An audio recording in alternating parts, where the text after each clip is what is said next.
Okay then. तो फिर ये था ओएजी फ्लाइट गाइड शेड्यूल। अब मुझे ये बताओ, ये तो हो गया और किसी को कुछ पूछना भी नहीं है, सबको समझ आ गया इसका मतलब, ठीक है। तो अब ये बताओ कि जो ये था आपका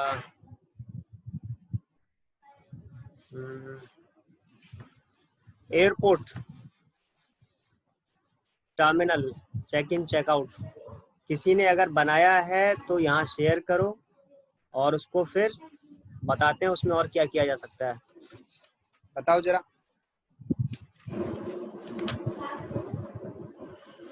किसी ने कोशिश की है? मुझे वो चाहिए डीएचए। अगर वो डीएचए नहीं दिया या उल्टा सीधा बना के दे दिया तो नंबर समझ लो उसी तरह से रह जाएंगे।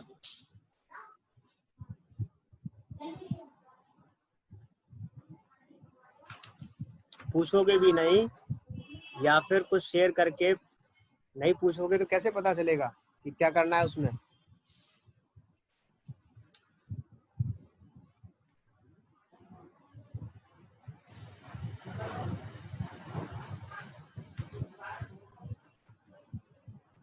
Now the next topic is special passenger. Special passenger कौन होते हैं? Who are special passengers? Special passengers कौन? वीआईपीज सर, जो वीआईपीज होते हैं वो। कौन से, कैसे VIPs? Sir like celebrities, ministers वगैरह।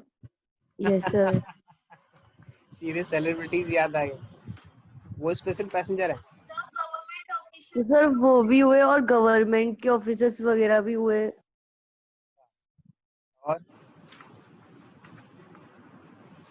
और सर बिजनेसमैन हुए।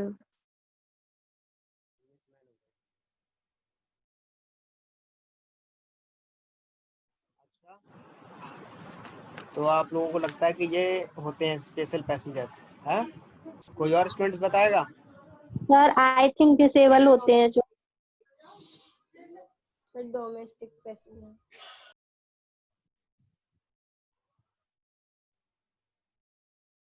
और कोई? मेडिकल कंडीशन वाले।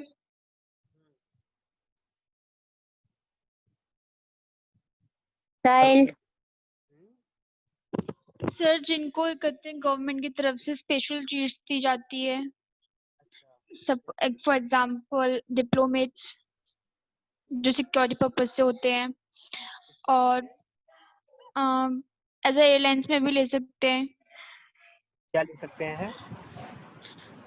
सर जो मेन गवर्नमेंट के जो मेन ये करते हैं सिक्योरिटी से रिलेटेड जो पर्सन्स होते हैं जिनको स्पेशल चीट्स दी जाती है, वो भी हो सकते हैं। मेडिकल कंडीशन वाले भी तो हो सकते हैं, मतलब जिनको कोई मेडिकल कंडीशन हो। और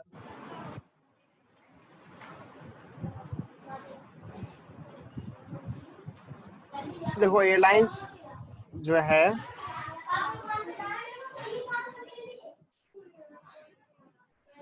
कुछ अलग सर्विसेज देते हैं उन पैसेंजर्स के लिए जिसके लिए रिक्वेस्ट की गई होती है या उसको जरूरत होती है। Until unless it is not requested, the airlines is not active to give any service to those special passengers. If they have requested for that service, only that condition the service is given.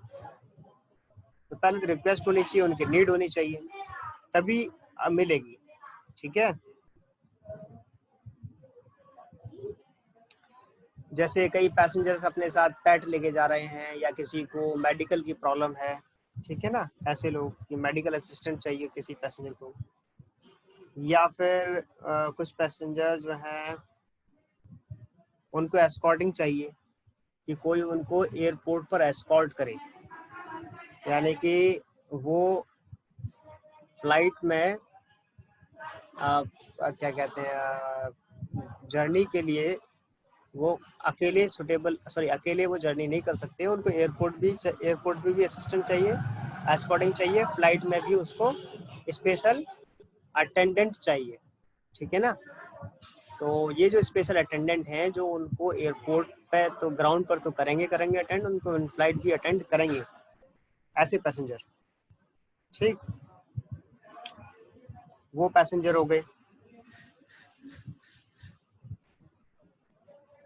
या वो passenger हो गए जो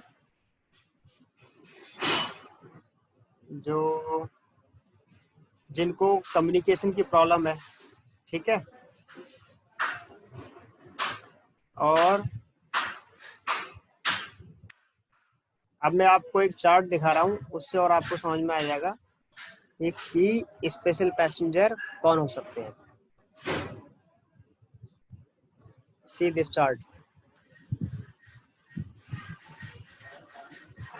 So the following table describes a selection of passengers categories: child passengers, pregnant women, infant babies, religious travelers। ये कुछ categories दी हुई हैं, ठीक है। Following table describes a selection of special passenger। कुछ स्पेशल पैसेंजर की ये हमारे सामने कैटेगरीज दी हुई है, ठीक है। तो यहाँ देखेंगे हम, तो हमारे पास चाइल्ड पैसेंजर है। चाइल्ड पैसेंजर भी किस केस में स्पेशल पैसेंजर है वो देखना है। नैतिक, आवाज नहीं। नैतिक,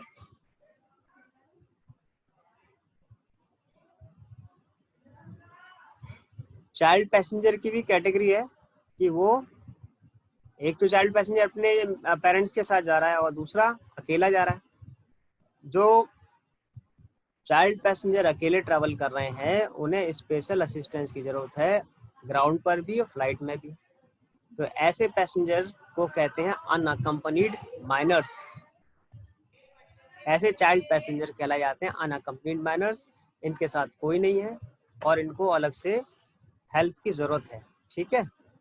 उसके लिए अलग अलग से अरेंजमेंट जो है किसी भी एयरलाइंस को करने पड़ते हैं, ऑपरेटर को करने पड़ते हैं, ठीक है, to handle this kind of passengers.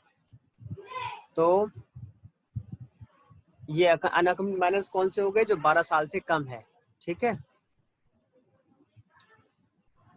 तो इसके लिए कोड, अब जैसे कि इसके लिए रिक्वेस्ट होनी चाहिए, अगर रिक्वेस्ट नहीं होगी तो एयरलाइंस किसी भी हालत में नहीं ले जाएगी किसी पैसेंजर को, इस तरह के पैसेंजर को। उसके लिए रिक्वेस्ट पहले से की जानी चाहिए। तो वो एजेंट पहले से करता है, क्योंकि उस जो पेरेंट्स उसके लिए बुकिंग करा रहे हैं तो वो जब बता रहे हैं एजेंट को तो उसको पता होना चाहिए कि इसकी मुझे SSR इसके लिए करना पड़ेगा। तो उसके लिए SSR होता है UNMR से SSR हुआ है, उसकी बुकिंग हुई है, ठीक है। जब टिकट की आइटनरी बुक की थी तभी SSR भी हुआ था, जब आइटनरी बुक हुई थी, जब फ्लाइट सेल की थी तब SSR भी बुक किया था UNMR करके। तो जैसे UNMR करके कोई चाइल्ड पैसेंजर बुक हो जाता है तो इसका मतलब कि उसको स्पेशल अटेंशन चाहिए, ठीक है, at the time of departure to arrival. तो इस तरह के पैसेंजर स्पेशल पैसेंजर कहला जाते हैं, ठीक है। इसी तरह से प्रेग्नेंट वुमेन हो गए, यहाँ पे मेडिकल असिस्टेंट की जरूरत होगी। तो ये केस है प्रेग्नेंट वुमेन का। इसके अलावा भी कई तरह के मेडिकल केस हो सकते हैं जिसमें उनको स्पेशल अटेंशन की जरूरत हो। तो उसके लिए भी जो मेडिकल का जो कोड होता है SSR होता है वो बुक होना चाहिए, रिक्वेस्ट की जानी चाहिए, ठीक है। विदाउट रिक्वेस्ट दिक्कत आ जाएगी। तो किसी भी तरह के मेडिकल असिस्टेंस के लिए क्या होता है कोड? MEDA।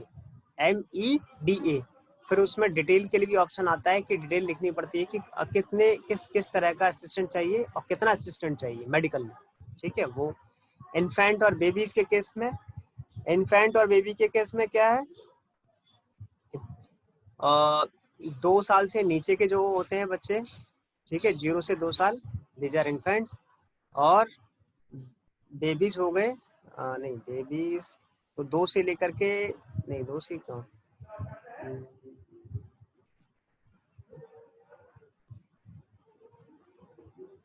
तो इन्फेंट तो हो गए 2 साल तक के, और चाइल्ड हो गया आपका 2 से 12 तक का, चाइल्ड हो गए 2 से 12 तक के।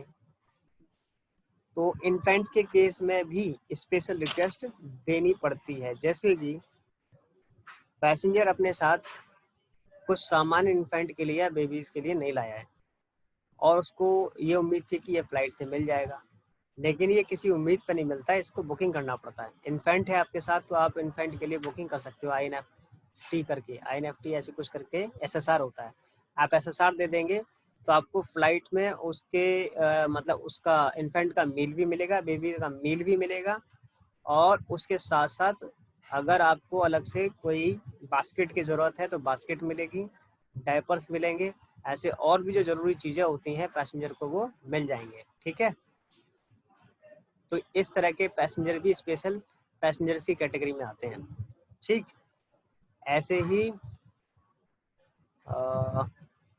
ऐसे ही जो है आपके जो डिसेबल पैसेंजर्स होते हैं, डिसेबल पैसेंजर्स कई डिसेबल की कैटेगरीज होती हैं। ठीक, तो जितनी भी तरह की, जैसे कि कोई डीफ हो सकता है, डीफ पैसेंजर हो सकते हैं, या ब्लाइंड पैसेंजर्स हो सकते हैं, या किसी भी तरह से डिसेबल्ड हो सकते हैं और उनको व्हील चेयर से लेकर के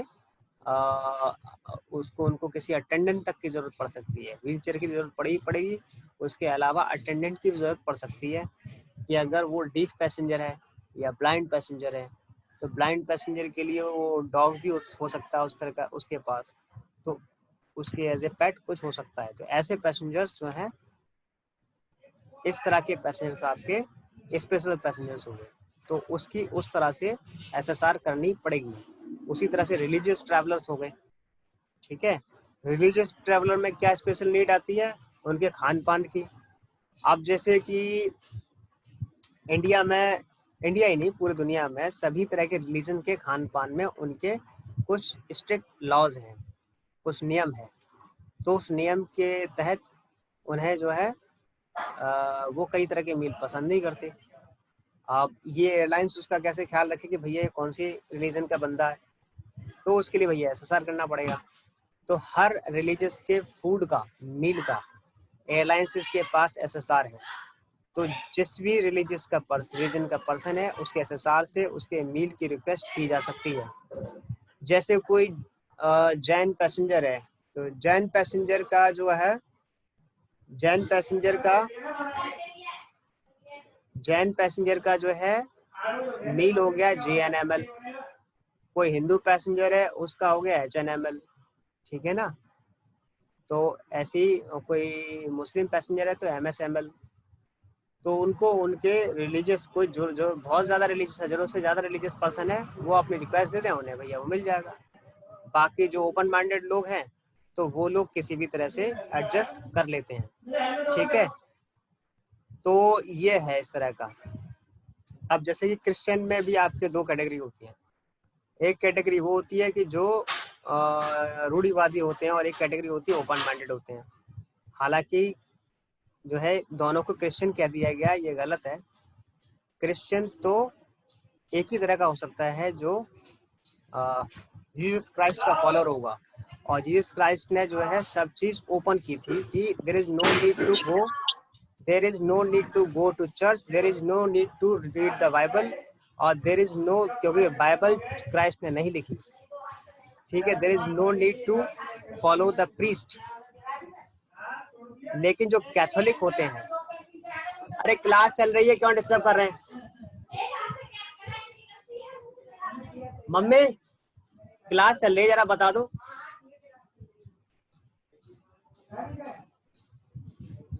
हाँ, excuse me, sorry for the interruption.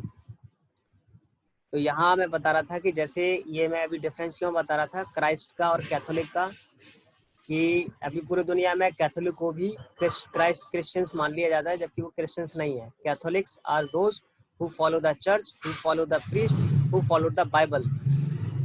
But 17वीं शताब्दी में रसिया और रूस और फ्रांस की क्रांति में, एक तो यहाँ क्रांति हुई तो उसमें जो है प्रोटेस्टेंट्स निकले, तो they do not follow the conditions और द लॉज, तो दे आर ओपन माइंडेड। ठीक है, तो आप देखो कि हॉलीवुड में ज़्यादातर इसी तरह के लोग ज़्यादा हैं जो कि साइंस से रिलेटेड उनकी फिल्में आप देखते होंगे। तो बहरहाल, तो ऐसे लोगों के लिए कोई दिक्कत नहीं किसी भी तरह का मील का। लेकिन कैथोलिक लोग हैं तो वो कुछ अपनी मील में रिक्वेस्ट उनकी अलग तरह की हो सकती है, तो उसका कुछ ना कुछ कोड है। ठीक है, उसका कोड है, एक बार देखा था, याद नहीं आ रहा।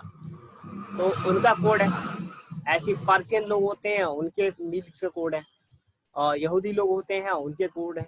ठीक है, इस तरह से जितने भी रिलीजियस ये थिंग्स हैं उन सबके कोड हैं। So is it okay with this today? इतना ठीक है आज के लिए? Yes sir. Yes, sir. ठीक है, फिर आज के लिए इतना ही। अच्छा, अगर 1 मिनट रुक जाओ, अभी रुको। मैं कुछ यहाँ पर आपको एज ए हिंट कुछ बना रहा हूँ, आप समझ जाना क्या मैं बना रहा हूँ अभी।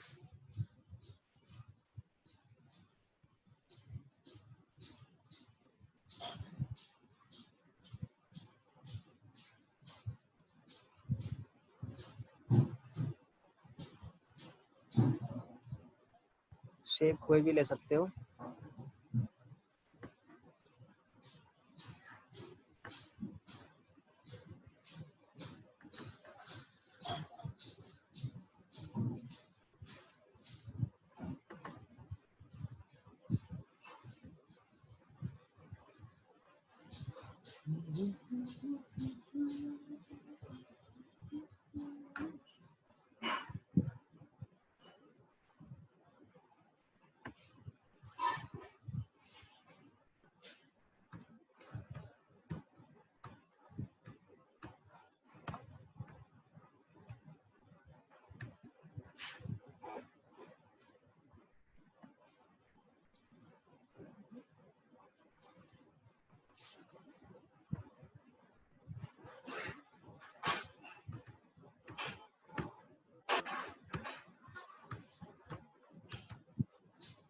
चले गए क्या सारे लोग? नहीं, अभी आए। नहीं सर है।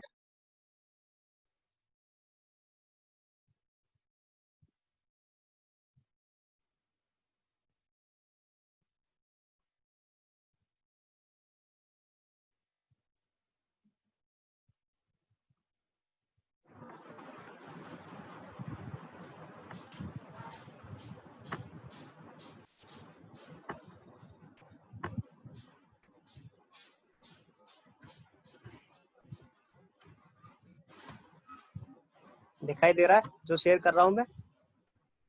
Yes, sir. Yes Yes, sir. sir. दिखाई दे रहा नहीं दे रहा है? Yes, sir. दे रहा है सर। तुम लोगों को ये बता दूं कि मैंने कोई भी कोर्स नहीं किया था, तब से मैं टूरिज्म पढ़ा रहा हूँ, तब से मैं ये सब पढ़ा रहा हूँ। 5 साल टीचिंग करने के बाद मैंने इसकी डिग्री ली थी। 5 साल टीचिंग करने के बाद मैंने इसके लिए IAS में इसके लिए IITA किया था। बिना ये सब किए मैं 5 साल तक पढ़ाता रहा था। इस सबको पढ़ाने के लिए कोर्स करना पड़ता है, एक्सपीरियंस लेना पड़ता है। ना कहीं जॉब की, ना कुछ किया, ये पढ़ा रहा हूँ। और आपको एक छोटी सी चीज़ बनाने के लिए दी, आपके आराम से नहीं बन रहा है।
और एक बात देखना जरूर कि ये जो सब्जेक्ट है टूरिज्म, बिना पढ़े पढ़ाना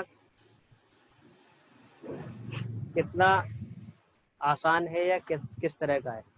ऐसा नहीं है कि हम बहुत ज़्यादा ब्रिलियंट हैं, नहीं। बस एक इंटरेस्ट है, इंटरेस्ट की वजह से जब आप इंटरेस्ट लो किसी चीज में तो कोई चीज भारी नहीं होती।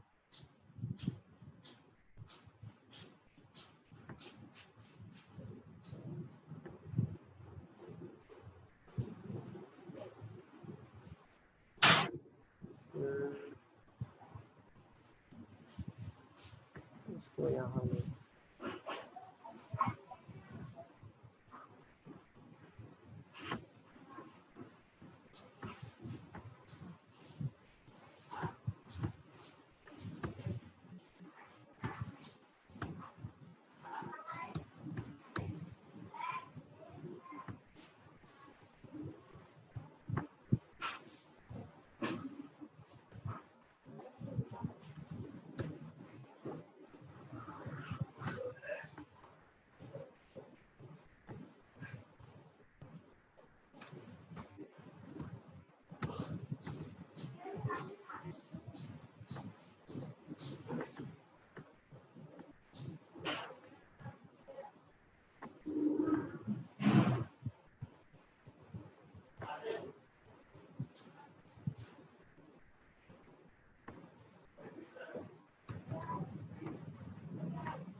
ये सीधा एग्जिट कर जाएगा ग्रीन चैनल वाला, और रेड चैनल वाला जो है इसको, ओहो, इसको यहाँ पर रुकना पड़ेगा। किसके लिए रुकना पड़ेगा?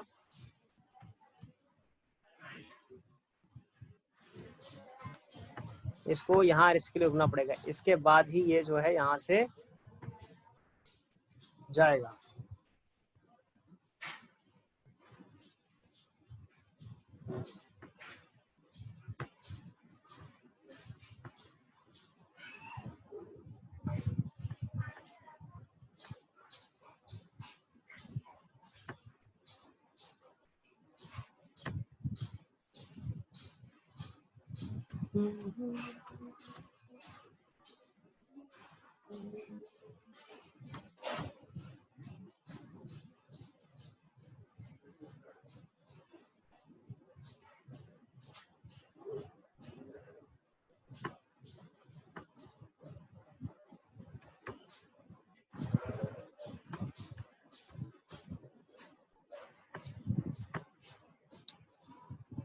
ये लो हो गया।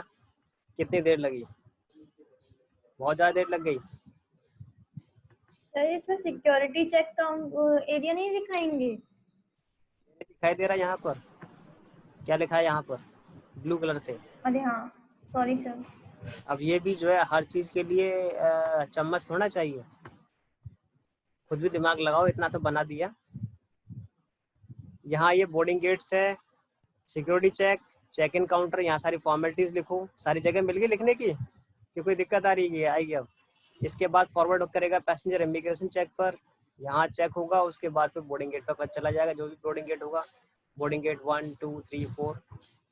ठीक है, किसी फ्लाइट को उड़ा दो, यहाँ पर छोटी छोटी फ्लाइट दिखा दो इस जगह पर उड़ते हुए, यहाँ से ऊपर फ्लाई करते हुए, यहाँ लैंड करते हुए दिखा सकते हो।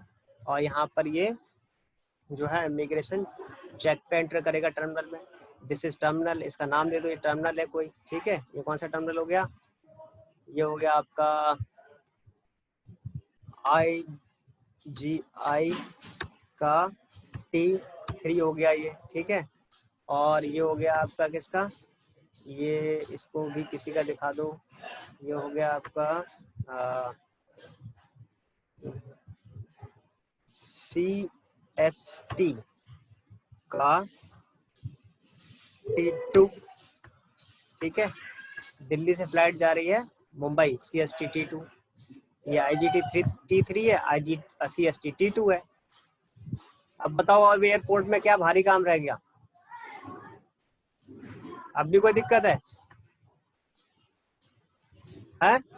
यहाँ पर आप इस टर्मिनल में कुछ शॉप्स को छोटे छोटे डॉट बना करके उनका नाम लिख सकते हो। डॉट बना के ये इस तरह की शॉप है, इस तरह की चीज है, इस तरह की चीज है, इस तरह की चीज है, ऐसे कुछ लिख सकते हो। या पार्किंग, पब्लिक एरिया पार्किंग हो गई, या प्राइवेट पार्किंग हो गई। यहाँ से शटल जो है, शटल से जो है पैसेंजर सिक्योर वहाँ तक जाते हैं, एयरपोर्ट तक जाते हैं। पार्किंग दूर है, मतलब ये यहाँ लिख दिया, भले ही दूर मान लो, ठीक है ना। तो यहाँ से यहाँ तक तकरीबन 1 किलोमीटर होता है। पार्किंग से ही बिल्डिंग तक का सफ़र 1 किलोमीटर तक का होता है। तो इसके बीच में 1 किलोमीटर 2 किलोमीटर, तो इसके बीच में शटल चलती है, शटल्स। गाड़ी यहाँ खड़ी थी पैसेंजर्स ने, और शटल्स में वो बैठे, और जो है शटल से वो यहाँ पहुँच गए। ठीक, तो ये हो गया यहाँ पर, ये हो गया। इधर एग्जिट करके फिर इधर पार्किंग में आ गया। ये एग्जिट करने के बाद फिर पैसेंजर पार्किंग में आ गए। यहाँ एग्जिट में दिखा दो पार्किंग चेकआउट के टाइम पर कितनी देर लगी। ना यू मे ऑल गो, आप सब लोग जा सकते हैं। ठीक है, thank you very much. Thank you sir. Thank you sir. Thank you बेटा।